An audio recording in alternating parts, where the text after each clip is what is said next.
Have you ever heard a noise in your house at night and tried to convince yourself it was just the pipes settling? Or maybe you've seen something out of the corner of your eye, a fleeting shadow, and blamed it on being tired? For most of us, that's where it ends. But for one family in North London, it was only the beginning of a 2-year ordeal that would become the most documented, debated, and terrifying haunting in modern history. This is the story of the Enfield Poltergeist. Our story begins in August 1977, in a seemingly ordinary council house at 284 Green Street in the London borough of Enfield. Peggy Hodgson, a single mother, lived there with her 4 children: Margaret, age 13, Janet, age 11, Johnny, 10, and Billy, 7. Their lives were about to be turned upside down. One evening, Janet and Johnny complained to their mother that their beds were shaking. Peggy, likely thinking it was just the kids messing around, told them to go to sleep. But the disturbances didn't stop. The next night, the family heard a shuffling sound, almost like someone dragging slippers across the floor. Peggy went to check on the kids, but found them fast asleep. As she turned to leave, she heard a loud knocking sound coming from the wall. It seemed to follow her as she moved around the house. Terrified, she gathered her children and ran to their neighbors, Vic and Peggy Nottingham. Vic, a burly builder, went into the house to investigate. He walked through every room, listening. He later told reporters he heard the same distinct knocking sounds himself. They were coming from the walls, the ceiling, everywhere. He was so spooked that he told the family, "It's not a joke. There's something in there." That's when they decided to call the police. A lone police constable, Carolyn Heaps, arrived at the scene. She entered the house and, in her official witness statement, reported seeing a chair slide across the floor on its own. She checked for wires or any hidden mechanism but found nothing. She concluded that she couldn't explain the event, but also that it wasn't a police matter. Imagine that. The police witness a chair move by itself and basically say, "Good luck with that." With nowhere else to turn, the Hodgson family contacted the press. A reporter from the Daily Mirror, Douglas Bence, and a photographer, Graham Morris, were sent to investigate. They were skeptical, as you'd expect. They spent hours in the house, waiting for anything to happen. Just as they were about to pack up and leave, convinced it was a hoax, a frantic call came from Peggy. They rushed back. Inside, they witnessed a scene of chaos. Small objects like Lego bricks and marbles were flying across the room, seemingly thrown by an unseen force. Morris tried to capture it on camera, but the objects were moving too fast. One marble hit him squarely on the forehead, leaving a mark. From that moment on, they knew this was something far beyond a simple prank.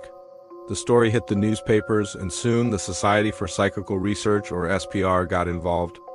2 of its members, Maurice Gross and Guy Lyon Playfair, became the lead investigators. Gross, an inventor who had recently suffered a personal tragedy, became deeply invested in the case, believing the phenomena were communications from the spirit world. Playfair, an author and researcher, was more methodical but equally intrigued. For the next 18 months, these 2 men practically lived at the Hodgson house, documenting everything. They set up tape recorders, motion-activated cameras, and kept meticulous logs of every strange occurrence. And the activity only escalated. Furniture would be overturned, drawers would fly open, and objects would levitate. A strange, deep, raspy voice began to speak, seemingly coming from 11-year-old Janet. The voice claimed to be Bill Wilkins, a man who had supposedly died in the house years earlier. The investigators recorded hours of these conversations. The voice, using foul language and a gruff tone completely unlike Janet's, would talk about how he died of a hemorrhage while sitting in a chair in the corner of the living room downstairs. Later, this detail was partially corroborated when Bill Wilkins' son came forward and confirmed that his father had indeed passed away in the house in that exact manner. This was a chilling piece of evidence, but was it proof? The voice was one of the most compelling and controversial aspects of the entire case.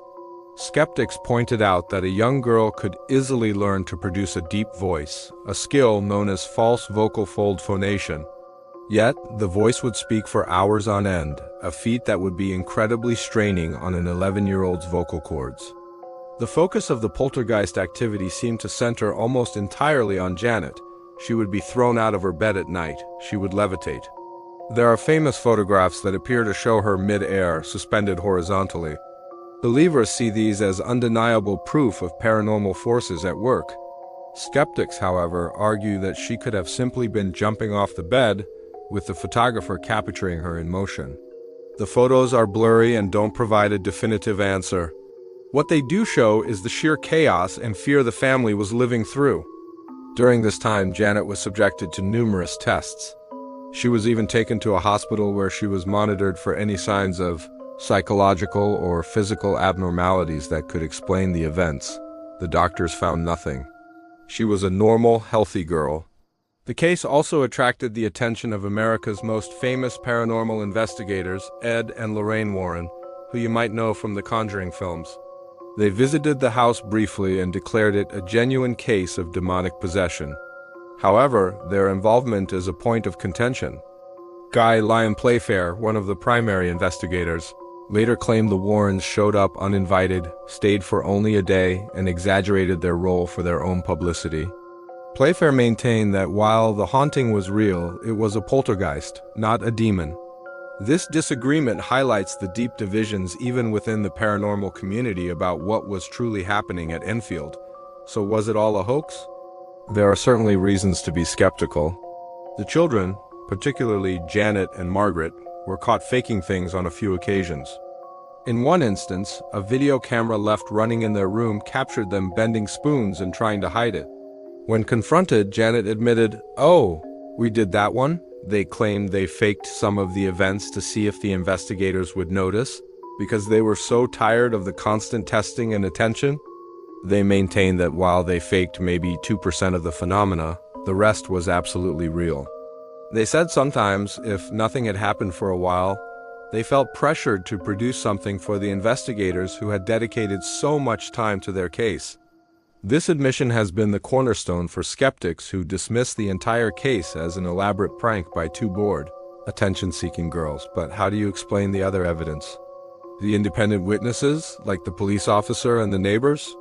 Or the heavy chest of drawers that moved on its own? Or the voice of Bill Wilkins, which seemed to possess knowledge Janet couldn't have known? Morris Gross remained convinced of the haunting's authenticity until his death. He believed the children's occasional pranks were just that, childish attempts to get attention amidst a genuinely terrifying and inexplicable situation. The activity at 284 Green Street eventually died down in 1979, almost as suddenly as it had begun. The family tried to move on, but the events left a permanent mark on their lives. Janet, in particular, faced bullying and scrutiny for the rest of her childhood. Decades later, the Enfield Poltergeist remains a puzzle. It's a perfect storm of compelling evidence and frustrating ambiguity. You have audio recordings, photographs, and dozens of witness testimonies on one side. On the other, you have the girl's own admission of faking some events and the plausible explanations for things like the levitation photos. Is it possible that it was a combination of both? Perhaps a genuine paranormal event was happening, which the children then embellished for attention? Or was it all a cry for help from a family under immense stress? Whatever the truth is, the story of the Enfield Poltergeist forces us to question the boundaries of our reality. It reminds us that sometimes the things that go bump in the night aren't so easy to explain away. What do you believe? Was it a hoax, or was it the real thing? Let me know your thoughts in the comments below. Thanks for watching, and if you enjoyed this dive into the unexplained, don't forget to like and subscribe for more.